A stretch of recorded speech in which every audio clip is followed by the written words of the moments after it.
আসসালামু আলাইকুম। আলহামদুলিল্লাহ আপনারা সবাই ভালো আছেন। যে যেখান থেকে দেখছেন সবাই সুস্থ আছেন।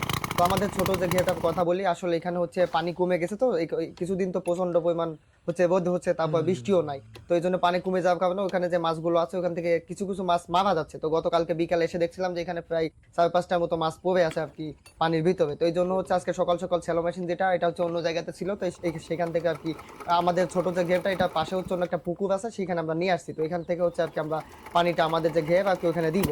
তো এইজন্য হচ্ছে সুন্দর মতো করে মেশিনটা আরকি সেট করে আগে স্টার্ট দিয়ে দেখতেছিলাম। কারণ মেশিনটা অনেকদিন পড়েছিল, চালানো হয় না। তো দেখতেছিলাম যে আগে স্টার্ট হয় কিনা। তো যাই হোক আলহামদুলিল্লাহ স্টার্টটা সুন্দর মতো হইছে। তো এখন স্টার্ট হলে হবে কি, দেশের যে অবস্থা বা দেশের যে পরিস্থিতি, তেল কিন্তু কোথাও ঠিকঠাক মতো পাওয়া যাচ্ছে না।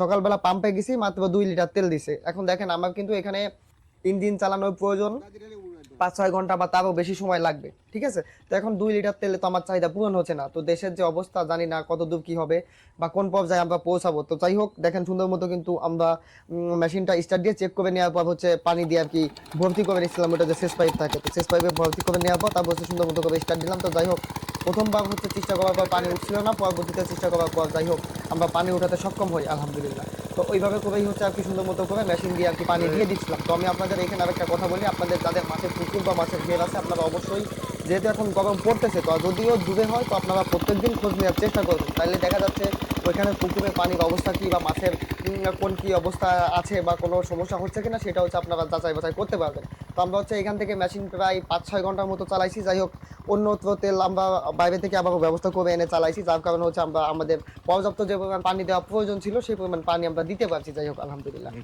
তো ওকে। আমাদের এখানে প্রায় আমরা ১ ফুটের মতো পানি বাড়াই দিছি। যে পানি ছিল তার থেকে ১ ফুটের মতো পানি বাড়ছে। তো বিকালবেলা আসছি, দেখেন সকালবেলা দেখছিলাম মাছ কিন্তু সব পানিতে ভেসে গেছিল বা উপরে উঠে গেছিল। তো দেখেন পানি দিয়ে দেওয়ার পর কিন্তু মাছগুলো যাই হোক, পুকুরের পরিবেশ কিন্তু যাই হোক আলহামদুলিল্লাহ এখন ঠিক হয়ে গেছে। তো সবাই দোয়া করবেন। আজকে এই পর্যন্তই। ভালো থাকবেন, সুস্থ থাকবেন। আসসালামু আলাইকুম।